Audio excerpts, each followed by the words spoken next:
Morning बच्चों, आज हम करने जा रहे हैं आपकी वर्कशीट 62 क्लास 9 सब्जेक्ट साइंस। हमारी डेट 2 दिसंबर के लिए। तो चलिए शुरू करते हैं।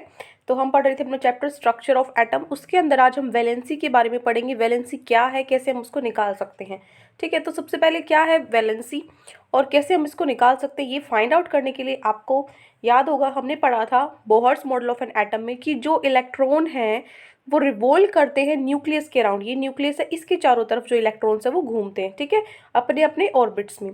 जो आउटर मोस्ट ऑर्बिट होता है वो क्या होता है, वैलेंस ऑर्बिट, है ना। जो सबसे बाहर वाला ऑर्बिट है, शेल है, वो क्या होता है, वैलेंस ऑर्बिट या शेल। और जो इलेक्ट्रॉन्स उस बाहर वाले ऑर्बिट में होते हैं, सबसे बाहर वाले ऑर्बिट में, शेल में जितने इलेक्ट्रॉन्स होते हैं वो क्या होते हैं, valence electrons.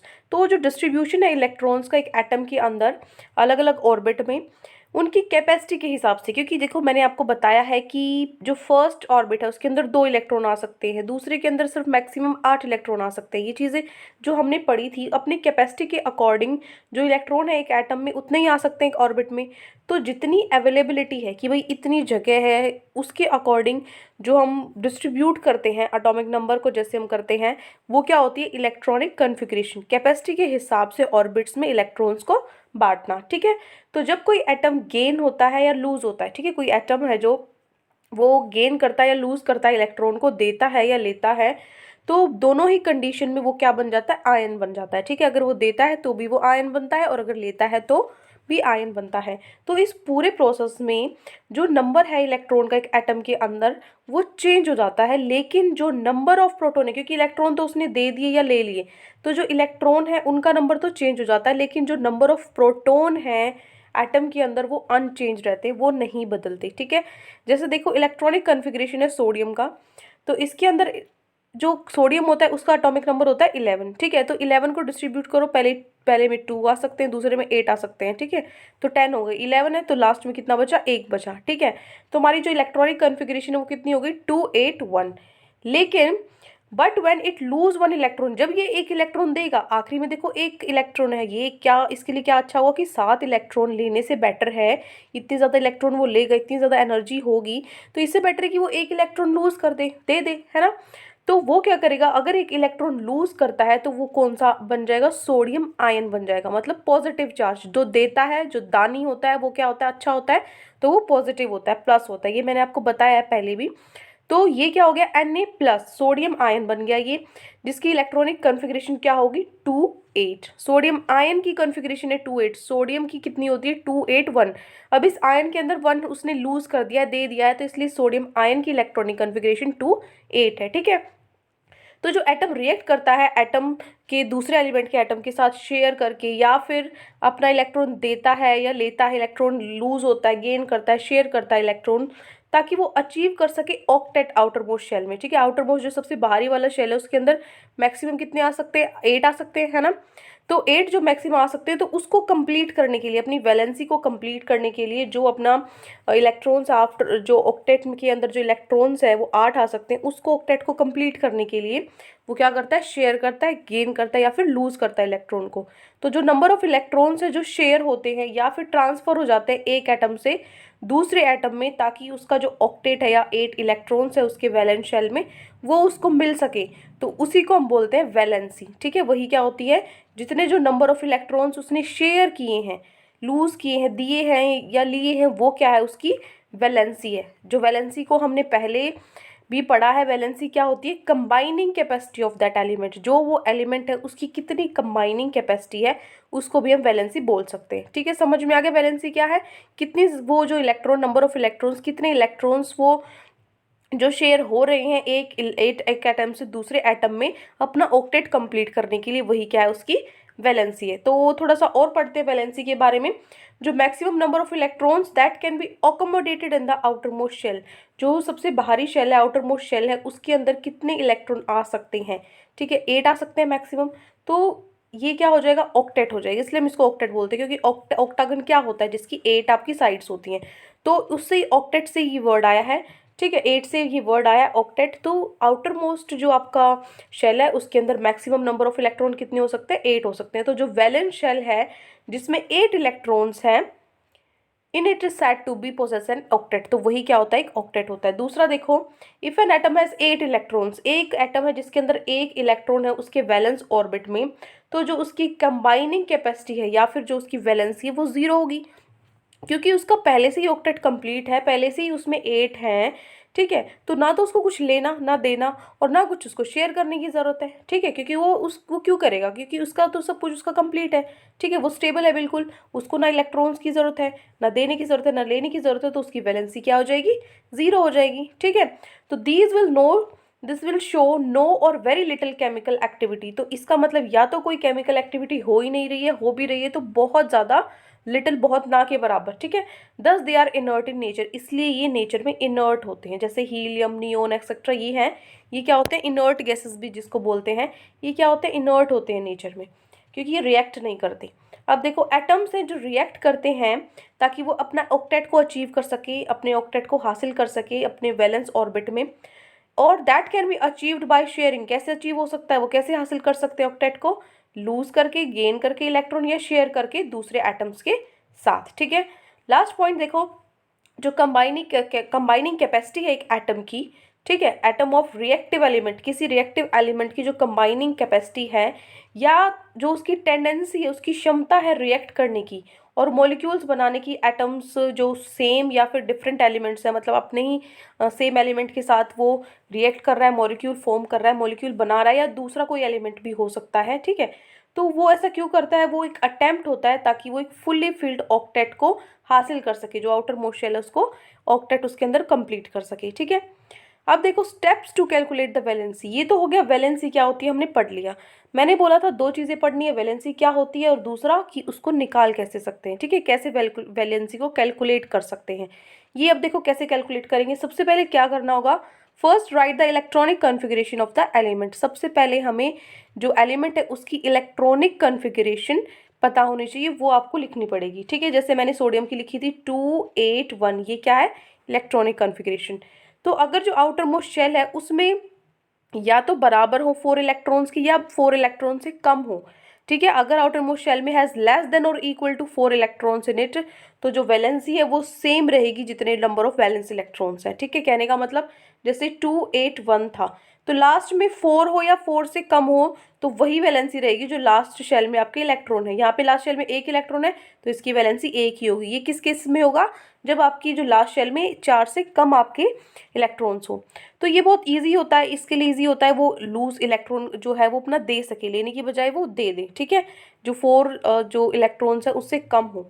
Instead of gaining 5 और मोर इलेक्ट्रॉन्स की वो 5 इलेक्ट्रॉन ले, इससे अच्छा वो अपने 3 इलेक्ट्रॉन्स क्या करते, दे दे, ठीक है, वही उसके लिए बेटर है।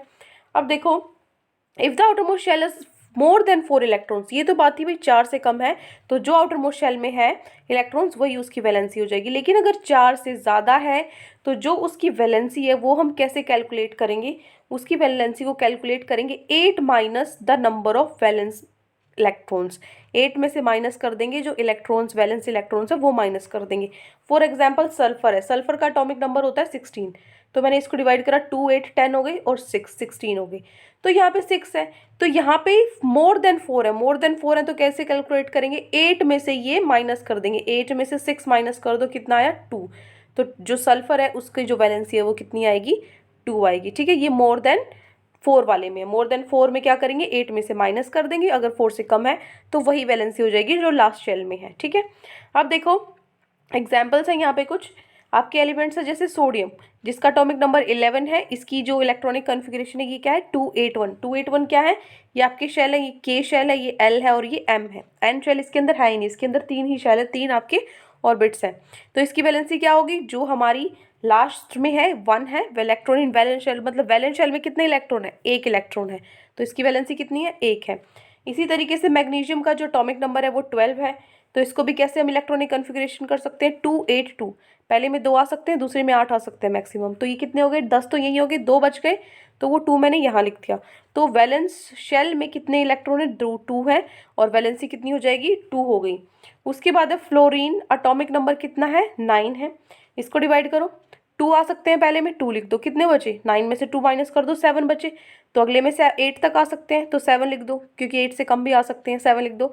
तो लास्ट जो इलेक्ट्रॉन वैलेंस है इसमें कितने, इसमें 7 वैलेंस शेल है, ठीक है, सॉरी वैलेंस शेल में इलेक्ट्रॉन कितनी है 7 है। तो यहाँ पे वैलेंसी कितनी होगी, यहाँ पे अगर 4 से ज़्यादा आ गए valence shell, sorry electron valence shell के अंदर, तो मैं 8 में से माइनस करती हूँ, 8 माइनस 7 1, तो इसकी वैलेंसी कितनी हो जाएगी 1 हो जाएगी। उसके बाद नियोन है, नियोन का एटॉमिक नंबर कितना है 10 है, इलेक्ट्रॉनिक कन्फिग्रेशन क्या हो जाएगी 2 8, ठीक है।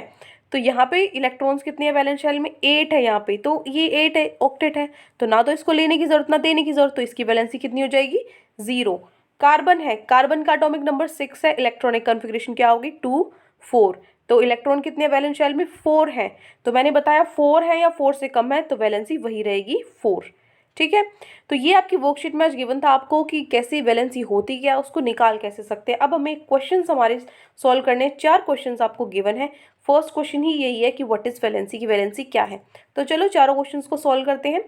पहला क्वेश्चन है व्हाट इज वैलेंसी, वैलेंसी क्या है, तो लिखोगे the number of electrons that are shared or get transferred from one atom to another, वो नंबर ऑफ इलेक्ट्रॉन्स जो शेयर हो जाते हैं या ट्रांसफर हो जाते हैं एक एटम से दूसरे एटम में, ताकि क्या हो सके वो अपना ऑक्टेट जो 8 इलेक्ट्रॉन्स है वैलेंस शेल में उसको कंप्लीट कर सके, वही उसकी क्या है वैलेंसी है। या फिर छोटी सी डेफिनेशन है the combining capacity of an element is called valency, जो एलिमेंट है उसकी कंबाइनिंग कैपेसिटी को ही वैलेंसी बोलते हैं, ठीक है।